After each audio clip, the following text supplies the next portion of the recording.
형제들아, 하나님께서 마게도냐 교회들에게 주신 은혜를 우리가 너희에게 알리노니 환난의 많은 시련 가운데서 그들의 넘치는 기쁨과 극심한 가난이 그들의 풍성한 연보를 넘치도록 하게 하였느니라. 내가 증언하노니 그들이 힘대로 할 뿐 아니라 힘에 지나도록 자원하여 이 은혜와 성도 섬긴 일에 참여함에 대하여 우리에게 간절히 구하니 우리가 바라던 것뿐 아니라 그들이 먼저 자신을 주께 드리고 또 하나님 뜻을 따라 우리에게 주었도다. 그러므로 우리가 디도를 권하여 그가 이미 너희 가운데서 시작하였은즉 이 은혜를 그대로 성취하게 하라 하였노라.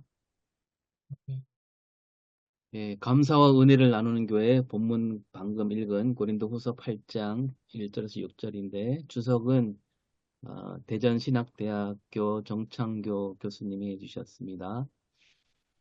설교 작상으로서 본문 읽기를 보면 예루살렘 교회가 어려움을 겪고 있을 때 이제 사도 바울이 나서는 그런 상황에 쓴 편지인데 마게도냐에 있는 교회들을 모범으로 삼아서 이제 아가야 지방에 있는 교회들에게 같이 하자 요청과 호소를 하고 있는데 6절을 보면 시작과 성취 이런 말이 나오는데 이것은 이제 디도가 무슨 일을 맡았는가, 그러니까 디도가 맡은 일을 잘 보여주는 디도가 이제 그 연보를 이제 모으고 또 그런 일을 했다는 것을 알려준다고 합니다. 근데 이 바울은 이제 이 연보, 그러니까 오늘날 우리 헌금, 이 연보를 말하면서 돈이라는 말을 하지 않고 세 가지 말을 쓰는데 은혜, 교제, 섬김인데 그러니까 물질로 돕는 일을 넘어서 교회와 교회가 참된 사귐으로 서기를 바라는 그런 뜻이 있고 또 값없이 구원받은 성도들이 하나님 은혜에 보답하는 길로서 그 연보를 말하고 있다라는 거죠. 역사적 문학적으로 본문 읽기를 보면 우리가 알듯이 이 사도 바울과 고린도 교회가 얽히고 설켜 있는 그런 사이인데 교회가 갈라지기도 했고 또 고린도 교회 안에 바울을 싫어하는 성도들이 많았고 그래서 바울이 그걸로 힘들어했던 일들 때로는 편지로 써서 고린도 우리 주석에 보면 고린도 전서 이전에도 편지를 한번 보낸 적이 있는 것으로 얘기하고요. 여러 가지 편지를 보내기도 하고 때로는 또 몸소 달려가서 그 문제들을 이렇게 풀어가는 그런 일도 있었다라고 합니다. 오늘 본문은 고린도 교회에게 공식적으로 보낸 마지막 편지인데 이 고린도 후서 문학적 구조는 아주 이게 보기 어렵다라고 말하면서 그래서 이를테면 2장 14절과 7장 5절이 그 연결이 아주 자연스러운데 그러면 그 사이에 있는 본문은 도대체 어떻게 봐야 되는가 이런 문제들이 있다는 거죠. 그리고 이제 8장과 9장은 또 이게 뚝 떼어진 느낌이 있고 고린도 교회 성도들이 주장한 문제를 다루고 있긴 한데 또 비슷한 내용이 되풀이하고 있다. 예루살렘 교회를 돕자라는 말인데 8장과 9장이 이렇게 겹치는 그 말들이 있다는 거죠. 그래서 이제 그 학자들이 8장은 고린도 교회에 별도로 보내진 편지고 9장은 그 고린도 교회 말고 남부 헬라 지역 있는 그리스도인들에게 보낸 편지가 아닌가. 그리고 이제 일부 학자들에 따르면 9장을 먼저 쓴 다음에 이제 8장을 나중에 썼다 이렇게 보고 있습니다. 오늘 8장 1절부터 6절은 그 서두인데 그러니까 빌립보 교회, 데살로니가 교회, 베레아 교회를 칭찬하면서 고린도 교회도 이들과 함께 예루살렘 교회를 돕자 그런 내용이라는 겁니다. 신학적 명상적으로 본문 읽기를 보면 그, 주석을 보면 예루살렘 사도회의에서 이제 결의하기를 가난한 자를 기억하도록 부탁했던 그런 결의가 있는데 바울은 여기에 따라서 예루살렘 사도회의 그 결과를 따라서 따르는 뜻에서 여러 교회 편지를 써 이제 구제 헌금에 동참하도록 했고 그러면 예루살렘 교회는 왜 어려워졌는가? 뭐 여기에 대해서는 여러 가지 견해가 있다라고 합니다. 뭐 저기 예배 강단에 조금 나오고 있는데 본 단락 중심 주제에는 연보는 어떤 목적인가 그런 걸로 간추릴 수가 있는데 이제 연보에는 네 가지 성격이 있다라고 합니다. 제가 아니고 성전세로서 그다음에 사랑의 구호금, 그다음에 순례 예물, 알모젠 뭐 이런 말들이 나오는데 알모젠에 대해서 또 에바 강단에 잘 소개하고 있습니다. 근데 이제 바울은 성전세가 아니라 자벌적 구제와 나눔의 표시로서 연보를 얘기하고 있고 앞에 말한 그 은혜, 교제, 뭐 섬김 이런 것들이 그 카리스, 코이노니아, 디아코니아 이렇게 쓰고 있는데 먼저 카리스를 보면 이제 복음의 은혜, 또 구제금, 하나님을 향한 감사 이것이 다 들어있는 개념이라는 거죠. 그리고 이제 예배 강단에서 존 바클레이를 얘기하면서 그 바울과 선물이라는 책 거기에서 이제 이 카리스에 대해서 얘기하고 있는데 선물로 얘기하고 있죠. 하나님 은혜는 인간의 응답을 기대하고 있는데 하나님께 감사와 함께 제사 또는 예배를 드려야 한다. 이 카리스는 어, 그냥 서로 주고받는 순환으로서 그러니까 하나님께서 그냥 내려주시기만 하는 것이 아니라 주고받는 거라는 거죠. 하나님께서 카리스를 주시고 그리스도인들은 또 하나님께 카리스를 돌려보내야 한다. 이렇게 정리하고 있습니다. 이 코이노니아와 디아코니아는 초대교회 그 교인들의 삶을 드러내는 그런 말로 쓰고 있는데 먼저 코이노니아는 뭐 다른 사람들과 나누는 것만을 의미하기보다 그러한 나눔을 가능하게 하고 효력 있게 해주는 근거와 기준이 되는 객관적인 실체로서 이 개념을 쓰고 있다라는 겁니다. 이를테면 종교적인 선에 참여하는 건데, 이게 이제 마게도냐 성도들이 그런 이 코이노니아를 통해서 자기들 힘에 지나도록 그런 일에 동참했다라고 말하고 있습니다. 디아코니아는 가난한 계층을 위해 재정적으로 돌보는 일, 또 물질적 풍요를 돕는 일로서 얘기하고 있습니다. 이 마게도냐 성도들이 행한 모든 시도가 하나님 은혜에 응답하여 행한 것이고, 그래서 그들은 먼저 그들 자신을 하나님께 드렸고, 그들이 하는 일은 자기들 뜻이 아니라 하나님 뜻에 따르고 있다라고 결론을 맺고 있습니다.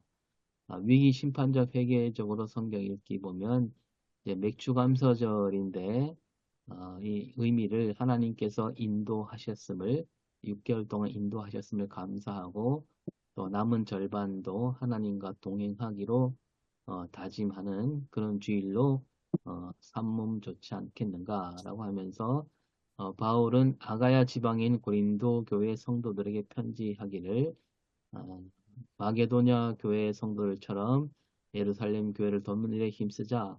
그리고 이것은 세속적이고 세상적인 차원이 아니라 영적이고 종교적 차원이다. 그래서 돈이나 물질이라는 말 대신에 어, 은혜, 교제, 섬김이라는 말을 쓰면서 돕는 일을 독려하고 있다라는 거죠. 그렇게 하면서 하나님 은혜를 함께 나누고 또 받은 은혜를 흘러가게 하고 또 그것이 곧 하나님께 영광을 돌리도록 하는 일이다. 근데 바울은 이렇게 마게도냐 교회를 들어서 고린도 교회를 독려하고 있는데 어쩌면 이것은 이제 그 두 교회를 놓고 선의의 경쟁심을 불러일으키므로 선한 일을 하게 하는 그런 뜻으로 볼 수 있다는 거죠. 그리고 이제 우리도 저 마게도냐 성도들처럼 내가 남은 걸 갖고 남에게 베푸는 것이 아니라 힘에 지나도록 베풀 수 있어야 된다. 이렇게 설교 구성을 하면 어떤가 이렇게 얘기하고 있습니다. 설교는 이혼영 목사님 목포복음교회인데 이제 설교 원고에는 성경에 있는 표현들을 안 하고 이제 마케도니아라고 이렇게 쓰고 있는데요.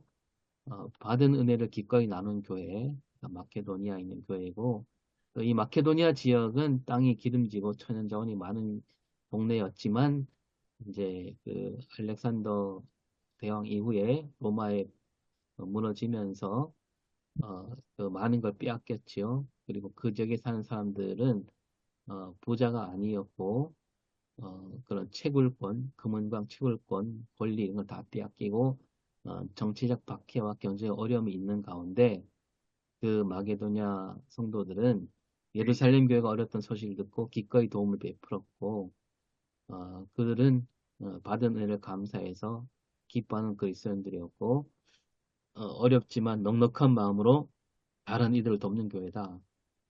하나님 은혜에 감사하는 마음으로 다른 이들을 도울 때 우리는 그 은혜를 잃어버리지 않는다. 그래서 감사하고 나누는 사람에게 하나님 더 큰 은혜를 주시다. 이렇게 설교하셨습니다. 함께 생각해 볼 문제, 오늘 우리가 은혜란 말 많이 쓰고 있는데, 교회에서도 은혜 받았다 이런 말 많이 쓰고 있는데, 그 은혜란 말을 우리는 그 오늘 본문에 나온 것처럼 그렇게 제대로 쓰고 있는가 한번 생각해 봤으면 좋겠고요.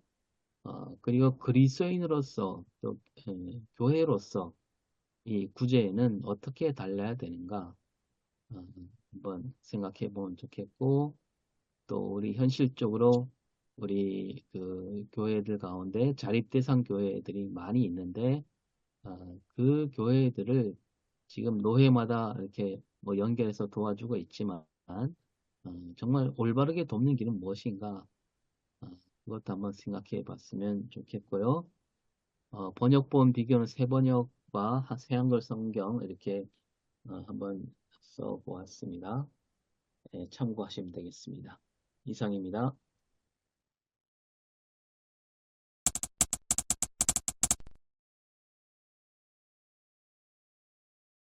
오늘 본문은 어떻게 보면 헌금에 관한 주제지 않습니까? 그죠? 그래서 교회에서 목사님들 설교하기 참 불편하는 어떤 면에서도 민감한 그런 주제이기도 한 것 같은데 그래서 먼저 조금 다르게 접근해 보면 오늘 주석에도 나오는 것처럼 이제 헌금에 관한 것, 구제에 관한 것인데 바울은 본문에서는 그 돈이라는 단어, 헌금이라는 단어보다는 다른 은혜라는 단어라든지 다른 표현을 많이 쓰지 않습니까? 교제, 섬김 그런 단어를 쓰지 않습니까? 그렇죠? 그래서 바울이 생각하는 은혜라는 게 어떤 의미일까 하는 생각이 듭니다. 우리도 교회에서 은혜를 쓰지 않습니까? 우리 오성희 목사님도 첫 번째 질문을 오늘 우리가 쓰는 은혜를 제대로 쓰고 있는가? 바울은 은혜를 어떤 의미로 본문에 사용하고 있는가? 그런 질문 한번 드리고 싶습니다. 이거 그존 바클레이 책을 얘기하면서 그 책에서는 이제 은혜와 이제 그 선물이라는 개념으로 얘기하고 있는데 그 은혜의 선물이라는 것이 그 당시 상황으로 가면 그 많은 뜻을 담고 있다라는 거죠. 근데 이제 그 강조하는 건 뭐냐면 그 은혜나 선물이라는 게 그냥 하나님께 받은 걸로 끝나는 것이 아니라 그 은혜 선물을 받았으면 이거를 나한테 끝내지 않고 다시 이렇게 반응을 해야 된다는 거죠. 그런 의미가 아주 강하게 담겨 있다라고 얘기를 하고 있거든요. 근데 이제 이거를 좀 그 우리가 잘 아는 걸로 연결하면 그 보네포 목사님이 값싼 은혜 얘기했잖아요. 값싼 은혜. 그러니까 은혜는 그냥 내가 받는 데서 끝나는 게 아니고 그냥 받는 데서 끝나면 그게 값싼 은혜가 된다는 거지. 반드시 그 은혜는 베풀어야 된다.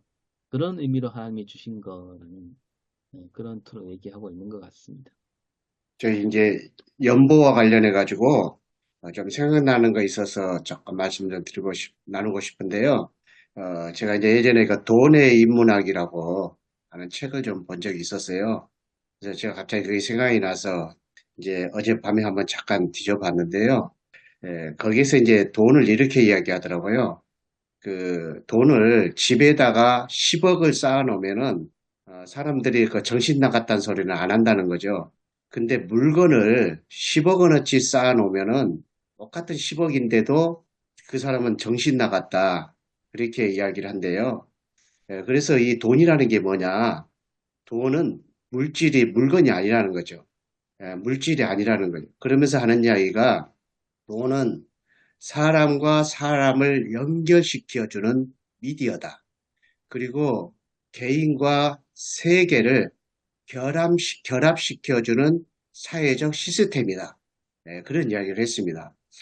그래서 제가 이제 그 바울의 그 연보와 관련돼서 연보를 은혜라고 표현하고 또 섬김이라고 표현하고 또 이 교제라고 표현한 것들 보게 되면은 이 단순히 물질이라든지 그렇게 본 것이 아니라 어떻게 보면 하나님과 우리 사람과의 를 연결시켜주는 그런 미디어고 그리고 또 교회와 또 세계를 결합시켜주는 선교적인 사회적 시스템 그런 관점에서 굉장히 좀 이렇게 그 의미를 이제 영적으로 보다 보니까 그렇게 보아지지 않았을까 제가 좀 그런 생각이 조금 들었었습니다.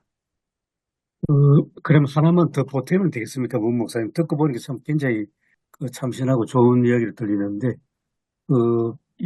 연결시키는 미디어로서 그 다음 단계는 아마 역할을 해야 할 것 같은데, 연결시킴으로써 어떤 선한 운동이 일어나게 하고, 그다음에 어떤 사건이 일어나게 하는, 그런 것 연결을 같습니다. 시키는 수단이 아니고, 이제 그 파생되는 게 반드시 따르는 걸로 그렇게 덧붙이면 어떨까 하는 생각이 지금 드네요.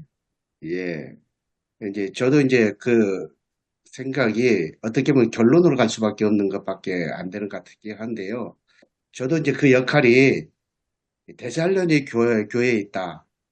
그런 생각을 갖고 했고, 이 역할은 로마 세계를 뒤집어 놓는 그런 역할이 아니었을까.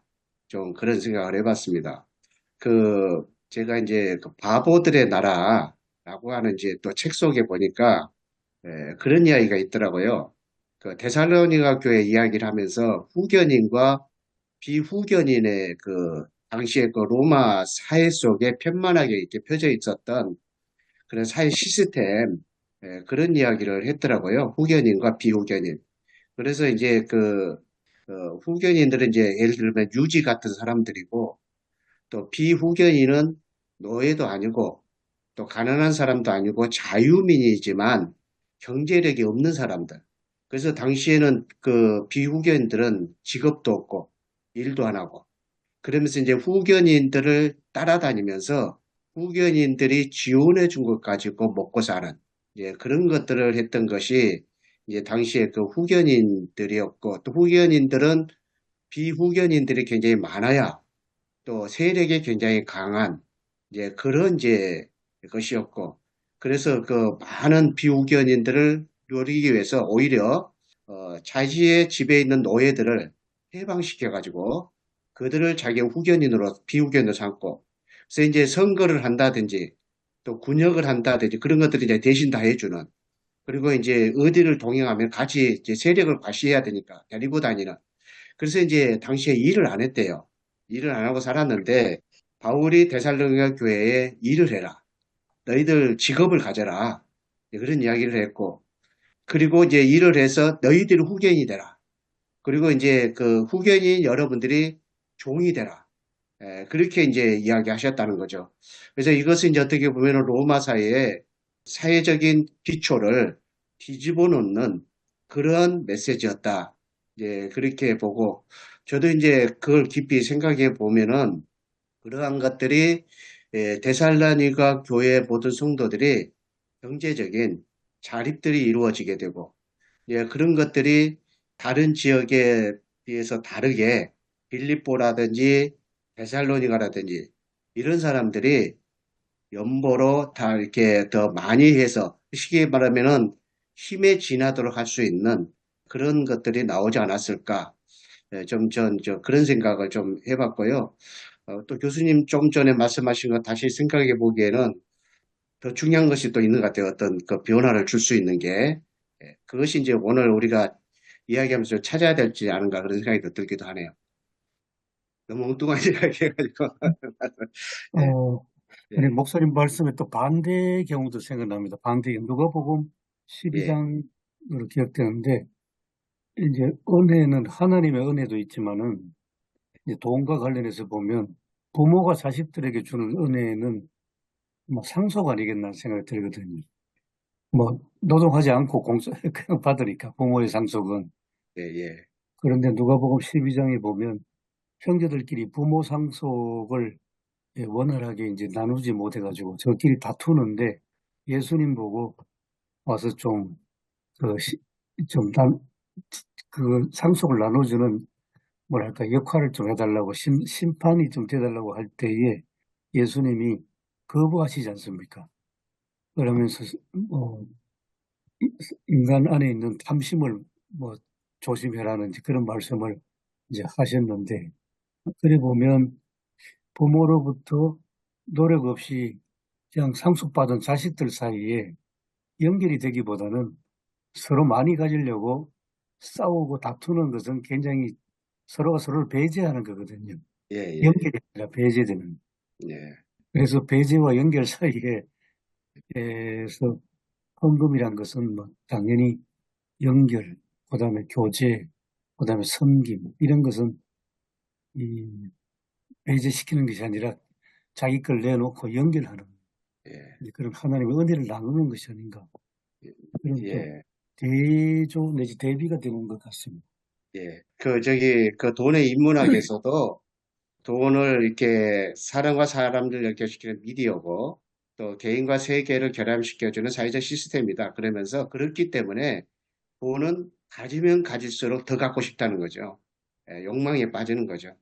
근데 이제 그 물질로 보지 않고 어떤 미디어요 시스템으로 이제 봤다는 것은 우리가 이제 돈에 대한 생각을 의미를 좀 이제 더 현실적으로 생각할 수 있는 그런 것을 주었다. 좀 그런 생각이 들고 또 이제 이것이 이제 우리가 이제 영적으로 신앙적으로 이제 교회에서 돈, 헌금 이런 것들을 생각했을 때에 이제 어떻게 보게 되면은 그 세계 선교를 위해서 더 크게 하나님의 일을 할 수 있는 그러한 그 하나의 그 과정으로서의 것들을 좀 이제 긍정적으로 이렇게 연결시켜 줄 수 있지 않을까 좀 그런 의미에서 조금 이제 좀 도약을 해서 좀 제가 좀 설명을 해볼 교수님 말씀대로 맞죠? 예, 아주 특이한 것 같습니다. 돈을 지금까지 소유 개념으로만 봤는데, 이제 미디어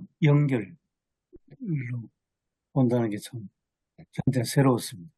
하여튼 돈이 많으면 유리한 거죠. 왜냐하면 사람과 사람과 연결이 더 많아지기 때문에 예, 그렇게 하고 예. 근데 아무튼 우리가 세계 선교를 해야 되고 또 그 많은 사람들을 구제하기 위해서는 우리가 교인들 보고 그런 것도 중요한 것 같다는 생각이 들더라고요. 이 헌금을 받을 때 내가 돈을 낸다. 그걸 생각하지 말고 이것이 바로 뭐냐? 사람과 사람 사이, 가난한 자와 목가의 그렇게 연결할 수 있는 미디어가 되는 거고 그리고 이것이 또 이제 세계 선교를 나갈 수 있는 복음의 그 역할을 할 수 있는 그러한 그 세계적 시스템, 복음의 시스템을 만드는 거고, 그런 쪽에 이제 그 의미를 또 설명하게 되면은, 이 헌금의 의미가, 어떻든 오늘 본문에는 이제 그 은혜라든지, 또 그런 의미로 이제 연결시켜 줄 수 있는 것이 아닐까 이런 생각이 좀 들었어요. 그러면 그 미디어를 다른 말로 바꿔 통로로 봐도 되겠습니까? 예, 예, 은혜의 그런, 통로. 그렇죠, 목사님. 예. 통로, 예, 그런 것 같아요. 예. 그러니까 어떤 물질, 욕망, 탐욕, 이제 그런 데 생각하다 보면은 굉장히 부정적으로만 생각이 드는데 그렇게 갈 수 있는 것도 많죠. 그렇게 갈 수 있는 것도 많고 그렇기 때문에 더 가지고 싶고 막 그렇게 되는데 사람들의 더 가지고 싶은 이유가 뭐냐? 그것은 바로 이제 더 많은 미디어를 만들고 싶어 하는 거. 또 뭐 그렇게 하는 거. 그런 것들이 이제 있다는 거죠. 그래서 교회가 그런 쪽으로 통로라든지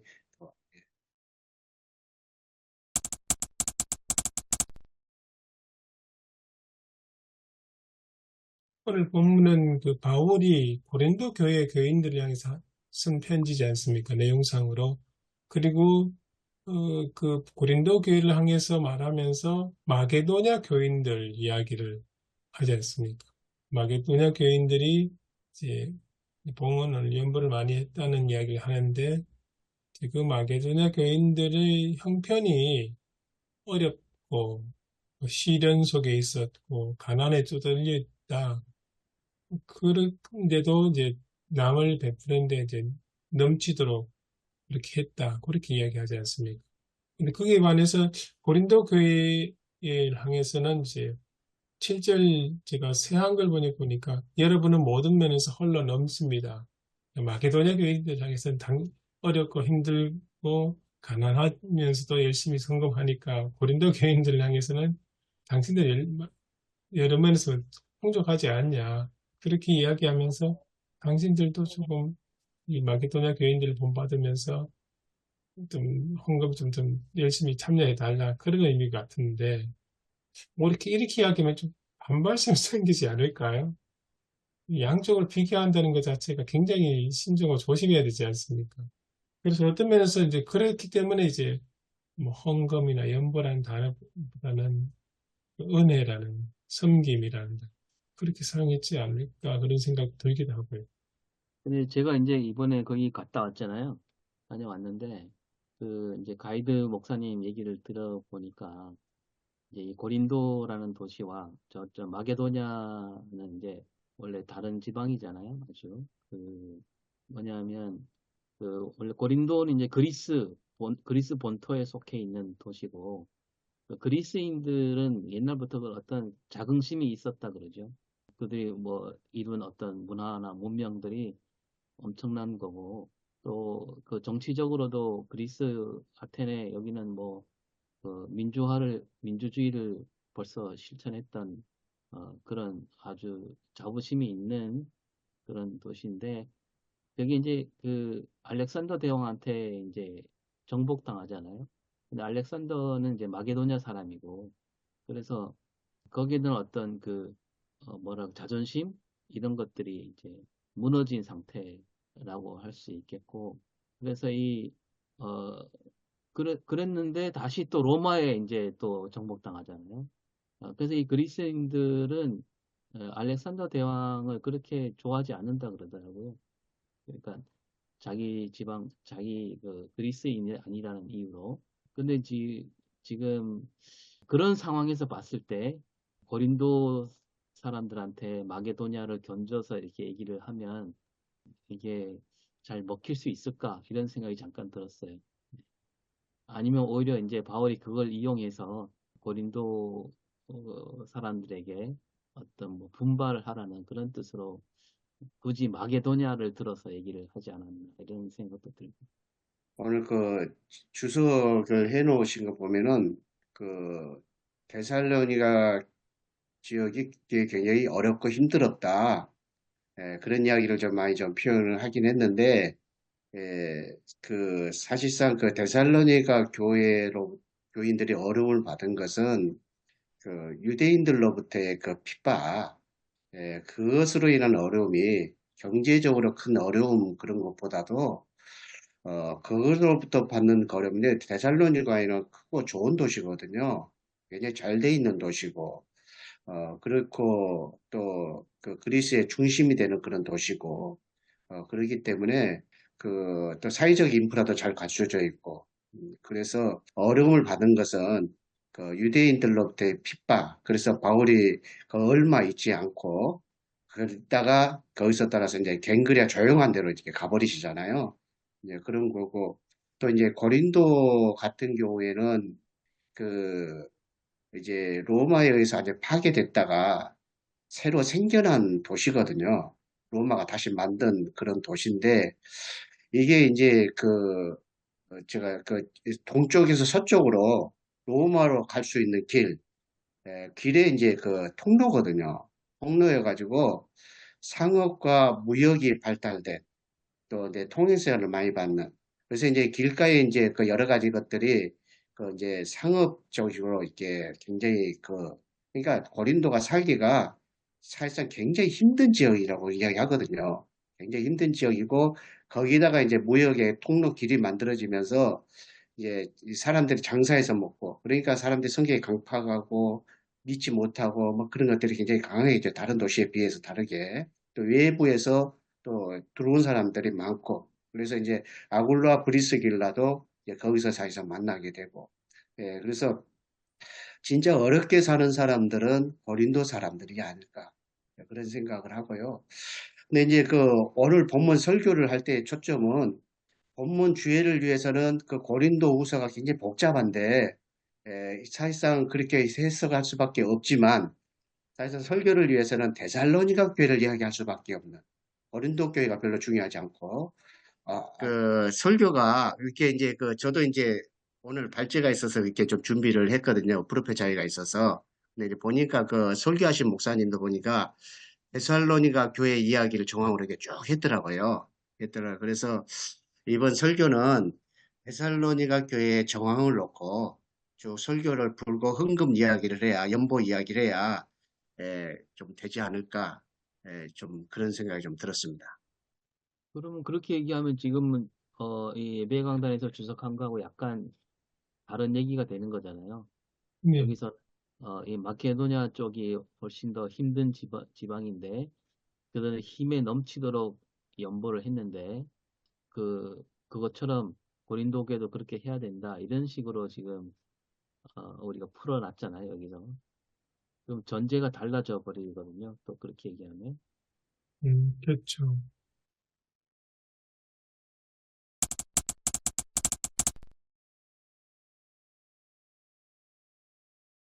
그런데 그 예루살렘 교회를 돕는 거는 예, 이 전체를 보면은 육적인 것과 영적인 것을 이제 나누는 거라고 계속 강조하고 있거든요. 그래서 이것들이 결국은 그 예루살렘 교회는 어머니 교회로서 안디옥 교회라든지 다른 교회들에게 영적인 것들을 주고 그 다음에 또 다른 어떤 교회들은 현재 그 예루살렘 교회가 필요한 육적인 것들, 물질적인 것들을 서로 도와준 말미암아서 실제로는 어디 누가 또 이렇게 도와주고 안 도와주고 뭐 이런 차원이 아니고 그런 차원이 아니라 서로가 나눈다고 하는 그런 어떤 것들 얘기하고 있고 그리고 8장 그 14절을 보면 서로가 넉넉한 것으로 부족한 걸 채워주는 말미암아서 서로가 균등하게 된다 이렇게 말씀하고 있습니다. 그래서 많이 거둔 자도 남지 않았고 적게 거둔 자 모자라지 않았다. 결국은 하나님의 은혜를 균등하게 나눈다라고 하는 어떤 그런 어떤 의미로 바울이 얘기를 한 것 같습니다. 그러니까 받은 것들을 일방적으로 나누는 어떤 그런 것보다도 그게 막 카리스가 됐든지 뭐가 됐든지 그 중요하지만 실제로 하나님께서는 이 사람에게는 이것이 또한 풍족하게 되고 저 사람에게는 이것들이 풍족하게 되고 이 사람이 좀 모자란 것 같은데 서로가 결국 나눔으로써 서로가 함께 지게 된다. 라고는 그런 의미를 이제 8장 13절에서 15절까지 말씀하고 있습니다. 그래서 균등하게 하려고 하는 것이다. 그렇게 말씀하고 있거든요. 아무튼 그래서 그 교회가 그 교인들이 헌금을 하게 되면은 이제 교회가 이제 어떻게 보면 뭐 땅 사야 되고 뭐 해야 되고 뭐 그런 데 투자하기보다도 항상 더 이렇게 주변에게 베풀고 나눠주고 또 섬겨주고 세상 속으로 이렇게 계속해서 통로로 흘러갈 수 있도록 이제 어떻게 보면 아까 말한 대로 사회적 시스템을 더 만들어갈 수 있는 그런 교회가 되도록 하는 것이 이제 오늘 본문에 그 주는 그 메시지가 아닐까 그런 생각이 듭니다. 근데 이제 그 찾아보니까요 그 안디옥 교회에서 예루살렘 교회를 돕는 게 있잖아요. 그리고 이제 지금 이제 그 고린도 교회에서 마지막 헌금을 걷어가지고 이제 또 도와주는 거 보면 10년 차이가 나거든요. 10년 차이가 나요. 그래서 어떤 분들은 이제 그 성서신학자들에게는 예루살렘 교회를 돕는 거냐, 아니면은 가난한 자를 돕는 거냐, 또 그 의미를 가지고 또 이야기하는 것 같아서 복잡해가지고 저도 더 생각하기가 힘들더라고요. 근데 아무튼 중요한 것은 여기서 이야기한 것은 예루살렘 교회 공약, 갈라디아서에 나온 본문을 보면은 예루살렘 교회가 가난한 자들을 돕도록 했다. 그렇기 때문에 그 결의에 따라 가지고 가난한 자를 돕기 위해서 이제 그 모금을 하는 것으로. 그러나 이제 이것을 예루살렘으로 가져간 것이 아닌가. 이제 그런 생각이 들고요. 예루살렘 이제 기근이 있은 지가 10년 정도 지났지만, 이제 여전히 또 아직도 힘든 가운데 있지 않을까. 예, 그런 생각도 들고, 또 그런 또 굉장히 좀 해석이 좀 복잡하더라고요. 네. 요즘 말하면 재해죠, 재해.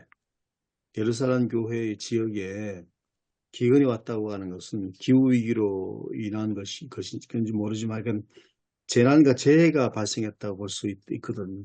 네. 그래서 오늘 우리도 재난과 재해에 어떻게 우리가, 교회가 어떻게 해야 될 건가라고 하는 것도 이제 오늘 우리에게도 주어진 질문이기도 하고, 그렇습니다. 우리가 보통 전통적으로 이렇게 생각하잖아요. 우리가 나눠주면 하나님 채워주신다. 더 풍성하게 하신다.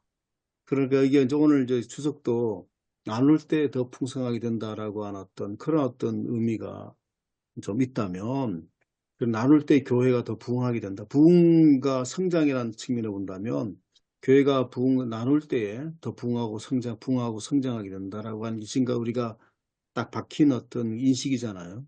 그렇기 때문에 이제 구제라든지 선교도 결국은 교회 성장을 위한 것이라고 볼 수가 있고, 그렇게 된다면 여기 뒷부분에 고린도후서 8장 뒷부분에 나와 있는 13절, 14장, 15장인 것은 우리가 더 받기 위한 것이 아니고 나눔을 통해서 오히려 하나님의 은혜가 더욱더 나눔을 통해서, 그러니까 우리가 주면 시혜잖아. 일방적으로 나누자 그러면 주는 사람이고 받는 사람이 있고, 그런데 여기에는 그게 아니고 오히려 서로 은혜를 균등하게 나눈다는 거죠.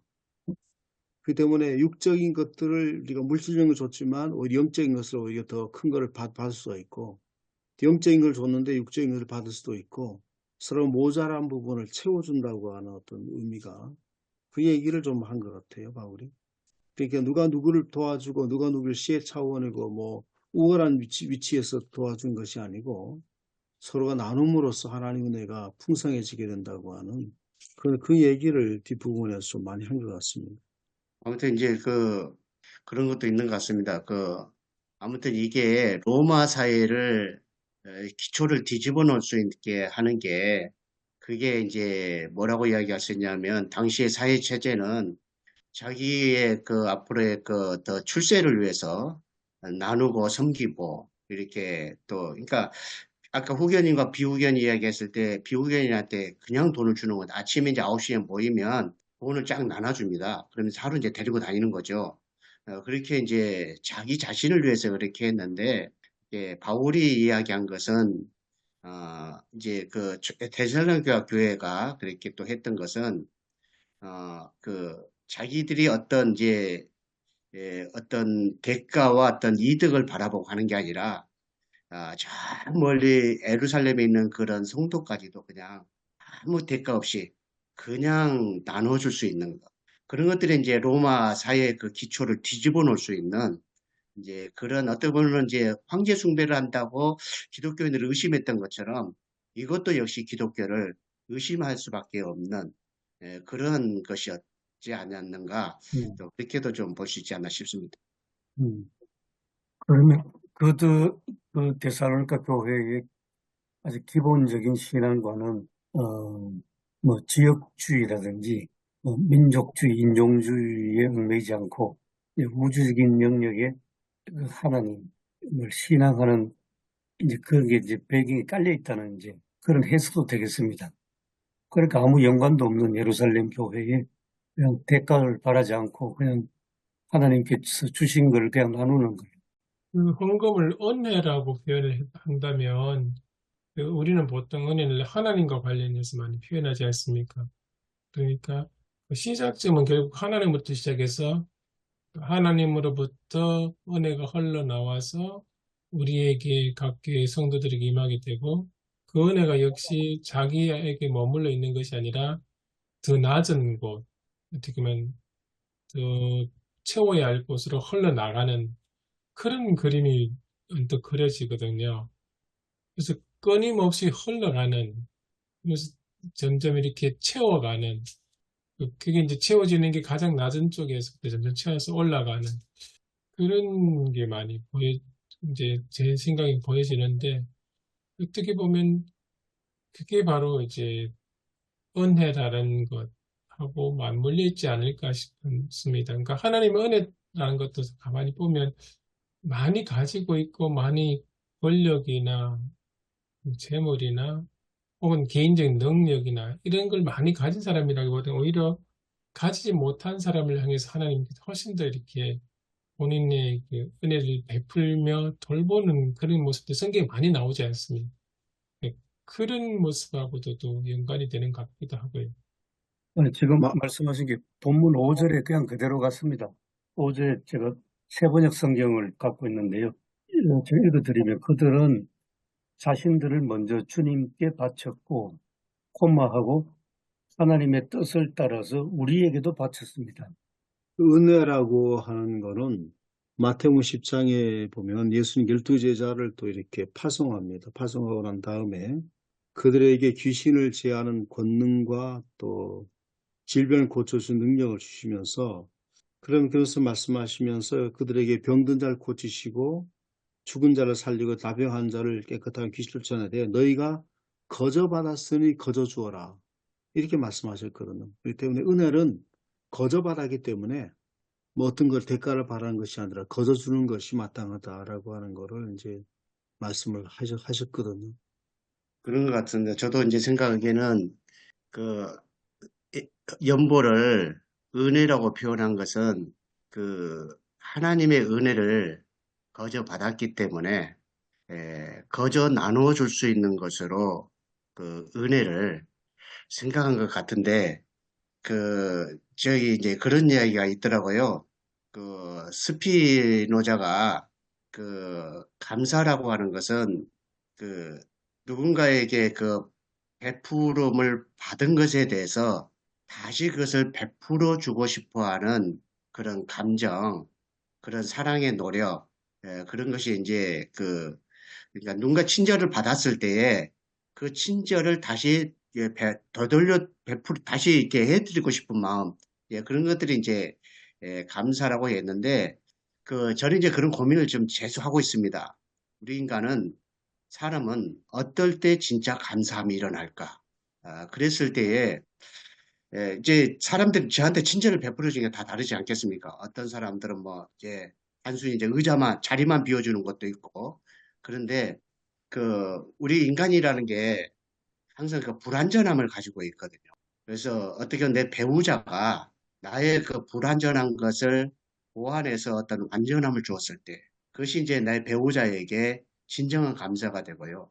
또 우리 스승님께 진짜 감사가 되는 것은 정말로 부족한 내가 스승님을 통해 가졌던 완전함을 가지게 됐을 때 데살로니가 교회라든지 빌립보 교회의 성도들이 하나님을 만나면서 그들의 삶 속에 어떤 이게 이제 우리가 구원의 완전함을 이야기할 수 있죠. 모든 인생이 마찬가지. 그런 것을 경험하지 않았을까? 하나님 만나면서 그 인생의 인간 존재의 그런 어떤 완전함, 그런 것을 더 깊이 깨닫지 않았을까? 그래서 그런 은혜를 너무 감격해야 되니, 그래서 이제 조문인들의 삶이 그렇게 이제 뭐 넉넉하지 않은 율에도 불구하고 넘치도록 할 수 있는, 그러니까 하나님께 받은 은혜가 너무 크게 감동이 되니까 그 은혜를 다시 드리고 싶은 게 연보다. 그렇게 이제 바울이 보지 않았을까. 그런 생각이 들기도 하고, 이제 아까 이제 후견인과 이제 비후견 이야기도 했지만, 루디아라든지 또 뭐 베베라든지 이런 사람들은 굉장히 부자거든요. 굉장히 부자인데 특히 이제 루디아는 그 이제 자주 옷감 장사인데 이건 이제 최고로 비싼 옷감, 이제 통치자들만 입는 그런 것이기 때문에 굉장히 이제 부유층인 사람들인데 이제 그런 사람들이 이제 헌금을 했는데 이제 헬라어 중에는 헌금이 기부금이라는 뜻도 있더라고요. 그래서 이제 타이센 제가 옛날에 학교 다닐 때 읽었던 책들은 예수님께서 당시에 어떤 경비가 있어가지고 이렇게 제자들과 공동생활을 했겠느냐, 그런 질문이 있어가지고 제가 한 학교에서 이제 김지철 교수님하고 이제 논쟁이 좀 붙은 적도 있었는데요. 예, 저는 이제 그렇게 이야기했어요. 기부금이었다. 예, 이제 창녀라든지 세리라든지 이런 사람들이 이제 돈은 많이 있기 때문에 다시 하나님을 만난 그 기쁨이 커서 그 사람들이 크게 돈을 많이 냈을 거다. 예, 그런 것에 운영이 됐을 거다. 이제 그런 이야기를 한 적도 있었는데 아무튼 제가 이제 여기 힘에 지나도록 이제 헌금에는 이제 루디아라든지 베베라든지 이런 이제 사람들이 자신의 그 비후견들을 만들지 않고 이렇게 아주 큰 헌금들을 하시고 또 이제 또 나머지 이렇게 하시고 그러면서 이제 이 연보들이 만들어지지 않았을까? 저는 좀 그런 생각도 조금 들기도 하고요. 아무튼 이 어떤 하나님의 은혜에 대해서 너무 크게 자기가 거기서 완전된다는 것을 느꼈기 때문에 이렇게 또 하나님의 은혜로 표현하지 않았을까? 이제 그런 생각이 좀 듭니다. 저 은혜를 아는 사람, 은혜를 은혜로 알고 은혜를 또 받아본 사람만이 은혜를 이제 나누거나 베풀 수 있다라고 이렇게 본다면, 그냥 뭐 저 개인적인 경험인데, 제가 이제 아이들이 이제 네 명이 되거든요. 네 명이 되는데 아이들이 또 이렇게 뭐 그런 있어서 제가 아내가 교통사고 목회 초기 때 정말 죽었다가 살아나가지고 그 아이들이 이제 터울이 7살, 8살이 되거든요. 그래서 큰 아이하고 밑에 아이들이 7살. 또 지금 아직까지 대학교 올 1학년 들어간 아이가 있습니다. 딸내가 있는데. 그런데 이제 제가 갈 때마다 다른 사람들이 돈을 주는 거예요. 아이들한테.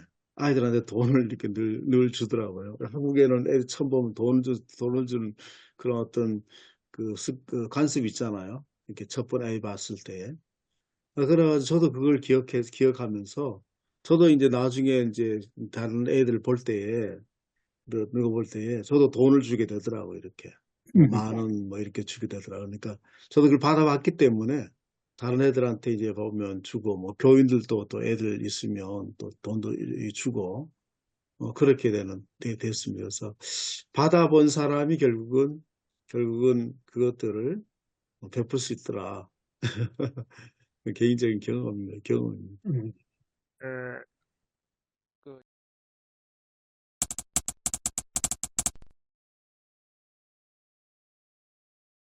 그 7절에서 9절 보니까 우리 본문은 아니지만서도 같이 연결해 본다면은 그 7절, 9절 그 사이에 보니까 그 헌금을 그죠 이렇게 십자가의 사랑과 연결한다는 그런 느낌을 받아요. 보니까 그 9절에 보니까 그리스도의 은혜를 너희가 알거니와 그러면서 이제 막 십자가 사랑을 좀 말하지 않나 그러면서 너희를 위하여 가난하게 되심은 그의 가난함으로 말미암아 너희를 부유하게 하려 하심이라.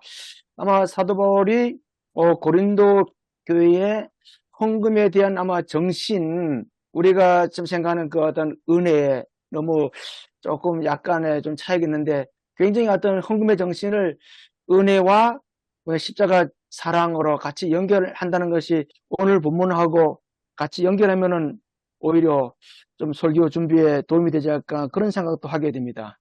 그러니까 오늘 이게 본문에만 너무 이렇게 좁히면은 굉장히 조금 아쉽고 조금 그 부분을 연결하면은 이게 설교의 풍성함이 나오지 않나 그런 생각을 하게 됩니다.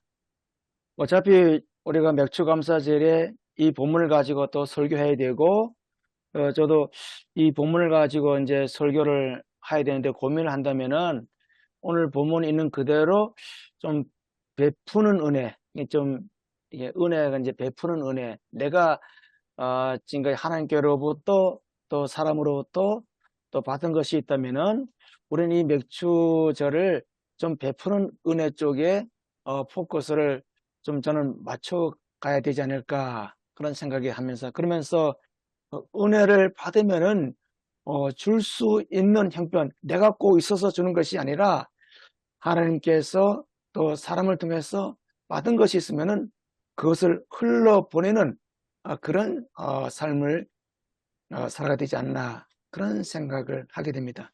우리 맥주감사절, 추수감사절의 솔직한 그런 거는, 보통 우리가 강조하는 거는, 우리가 지역마다 좀 다를 것 같아요. 농촌 지역도 다르겠고, 맥주감사절이 참 애매하잖아요.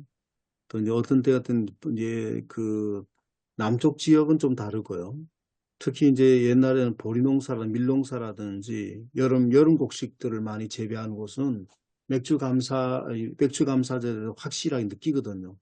근데 요즘 여름 곡식들을 많이 하지 않기 때문에 좀 이제 그런 의미가 좀 퇴색된 것 같습니다. 우리의 현실화하고 물론 뭐 이 전통적 이스라엘에서 있는 이스라엘의 지금이야 추수기니까 이제 지금 뭐 5, 6월 달이 지금 밀추수기거든요. 6월 달에 거의 뭐 하기 때문에 자연스레 연결되는데 우리는 이제 그런 것이 없는데 요즘에는 이제 여름에 있는 지역마다 다르지만 뭐 마늘 재배하는 곳도 있고요. 그 양파도 나오기도 하고 또 여러 가지 있기 때문에 이제 그런 것들 이제가 좀 의미를 좀 되새기면 될 것 같고 보통 보면 내게 주신 받은 은혜에 감사하다고 하는 것이 좀 이렇게 우리가 강조도 그렇게 하고 또 이게 강하잖아요.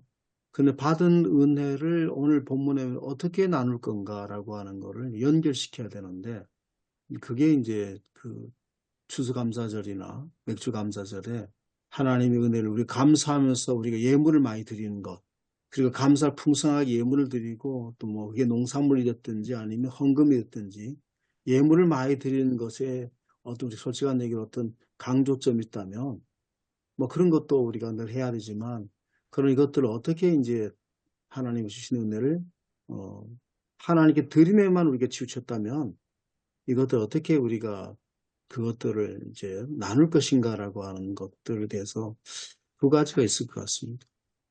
제가 본문을 6절까지만 제한하는 것에 대해서는 약간 확장하는 것이 좋지 않을까라는 생각이 들고요.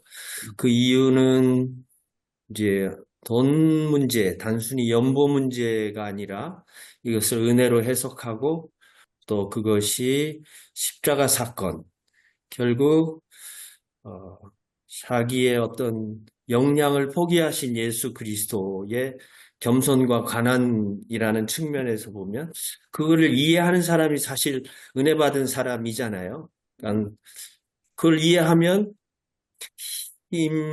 오늘 말씀해 보면 힘대로 할 뿐만 아니라 힘에 지나도록 자원하여, 다른 버전에 보니까는 자신이 쪼들려도 다른 사람을 도울 수 있는 그게 역량이다.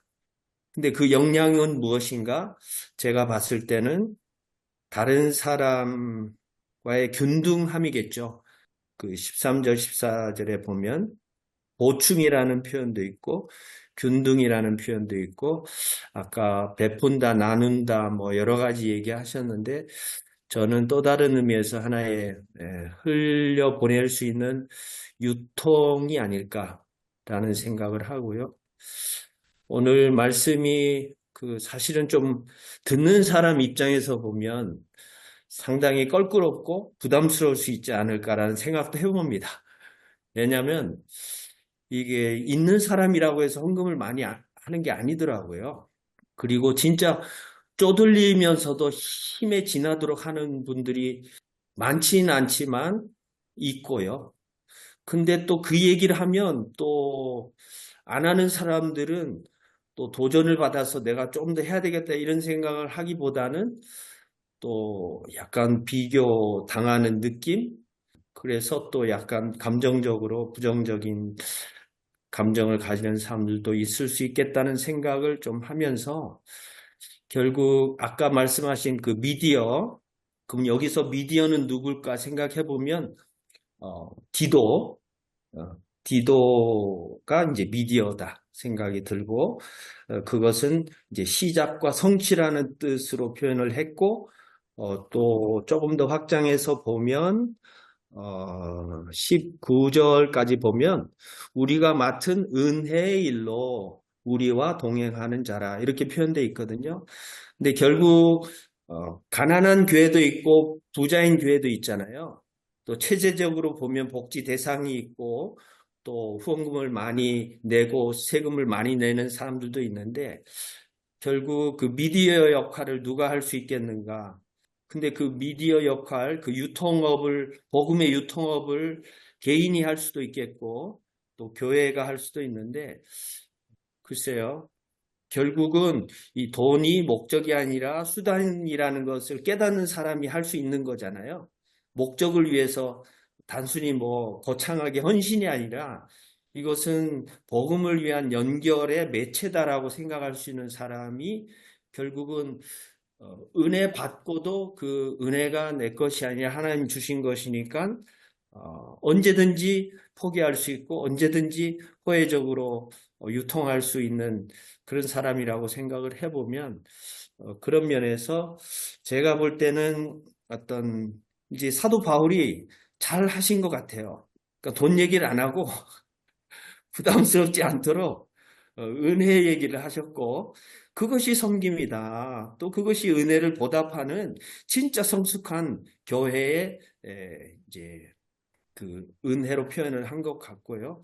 그것이 결국 보충하고 균등하게 하는 열매를 맺을 수 있다라는 이야기를 하셨는데 제가 얘기를 좀 들으면서 이제 좋은 책도 얘기해 주셨고 또 제가 모르는 것 많이 얘기해 주셨는데 그러니까 성경에 이제 뭐 삭개오라든지 아리마대 요셉이라든지 아까 언급하셨던 루디아드라든지 이런 분들을 이렇게 이야기하면서 우리 삶을 돌아볼 수 있는 하나의 본보기로 하면 좋지 않겠나라는 생각을 조금 해봤습니다.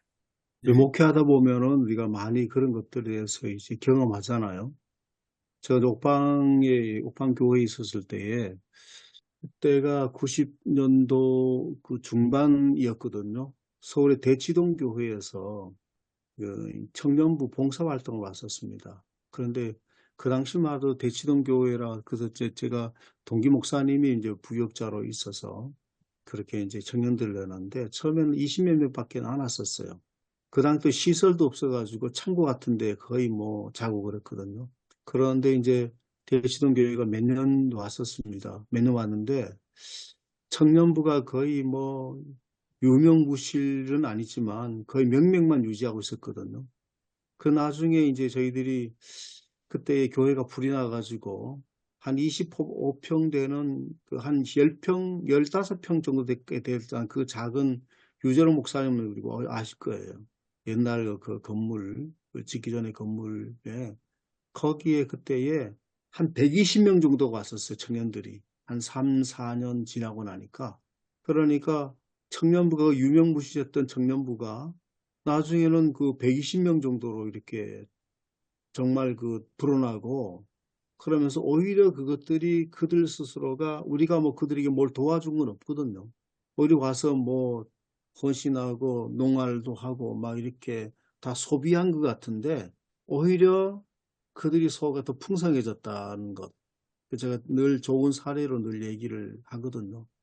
그래서 오히려 그들이 단단하게 되고 오히려 농촌 봉사를 통해서 청년부가 활성화됐다고 하는 거. 그거를 우리가 이제 실제로는 교회 목회하면서 실제적으로 실적인 사례잖아요. 다 우리가 그런 사례를 갖고 있는데 오히려 그것이 더 자신들을 풍성하게 했다는 것이죠. 네. 옛날에 저도 그 학교 다닐 때 예수님께 이렇게 향유를 부은 여자가 있잖아요. 예, 향유를 부은 여자 그 볼 때 본문은 이렇게 잘 나와 있지는 않는데 교수님이 설명하시기를 그 여인이 그렇게 예수님께 향유를 부을 수 있었던 것은 바로 그 예수님으로부터 죄 사함을 받은 은혜가 그러니까 예수님보다 받은 사랑이 너무 컸기 때문에 그렇게 할 수 있었다. 그렇게 해석을 해준 것도 있었던 것 같아요. 이것도 이제 그런 본문과고도 맥락이.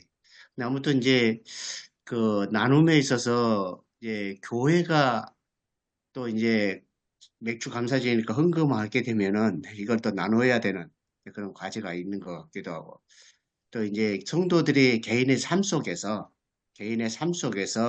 이제 그 나누어 주는 그 역할을 하는 것도 좀 이제 또 제시를 할 수도 있고 아닌가 그런 생각이 좀 들기도 합니다.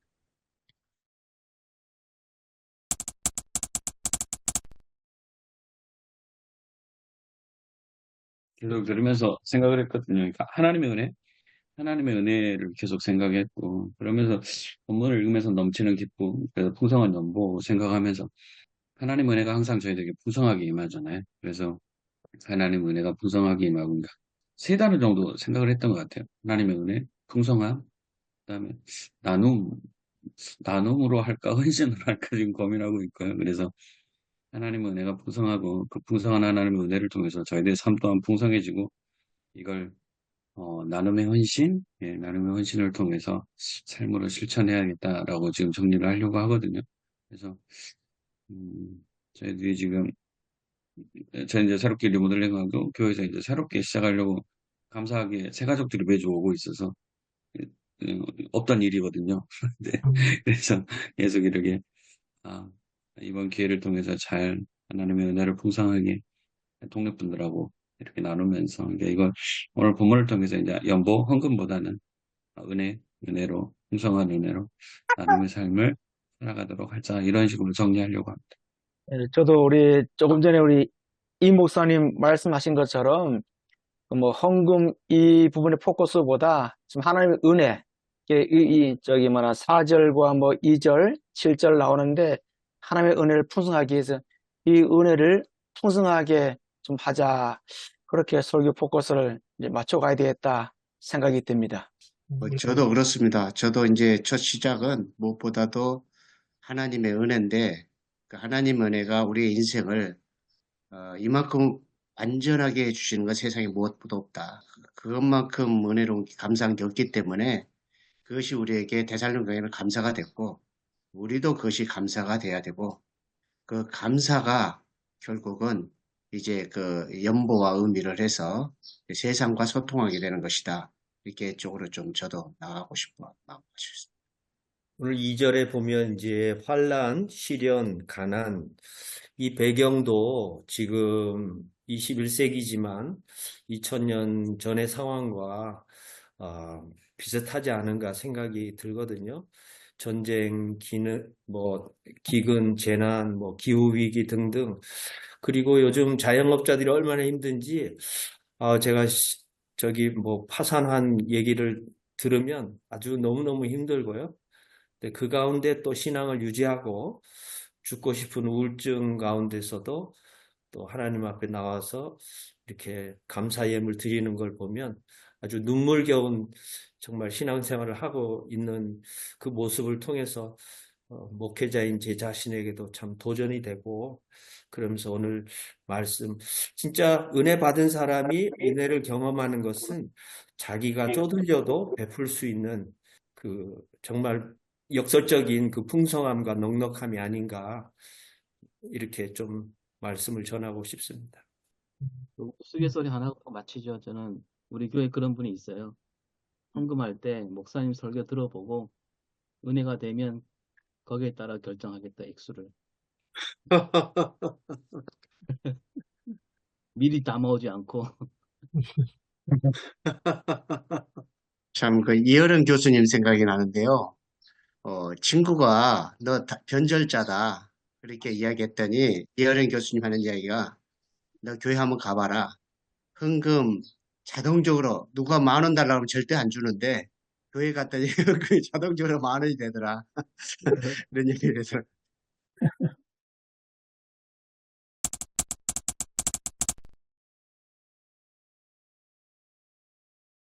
하나님 은혜를 감사드립니다. 오늘도 이른 아침에 저희가 모여서 함께 또 나눌 설교 말씀을 머리를 맞대고 나누어 보았습니다. 주님께서 이번 주에도 지혜를 허락하여 주시옵시고 또 말씀을 밝게 헤아리는 영처를 주셔서 잘 준비해서 또 교인들에게 하나님께 받은 은혜를 나눠줄 수 있도록 도와주시옵시고 그들이 은혜를 받고 그 은혜를 또 유통시키는 그런 성도들로 자라는 밑거름이 되는 우리 설교 시간이 될 수 있도록 인도하여 주시옵소서. 감사드리며 예수님 이름으로 기도합니다. 아멘. 아멘. 아멘. 네, 수고하셨습니다. 예, 수고하셨습니다. 수고하셨습니다. 그렇습니다. 감사합니다. 예.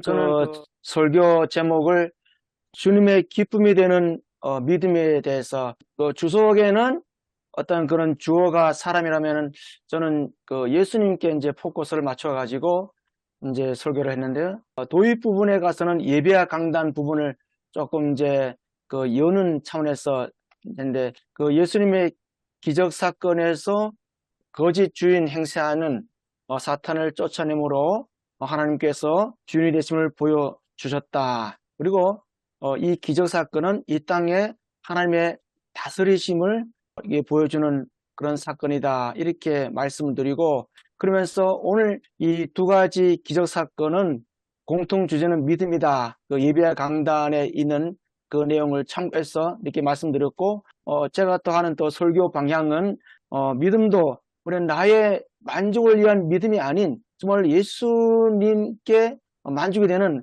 그런 믿음이 되지 않나. 그러면서 주님의 기쁨이 되는 믿음에는 바른 선택이 필요하다.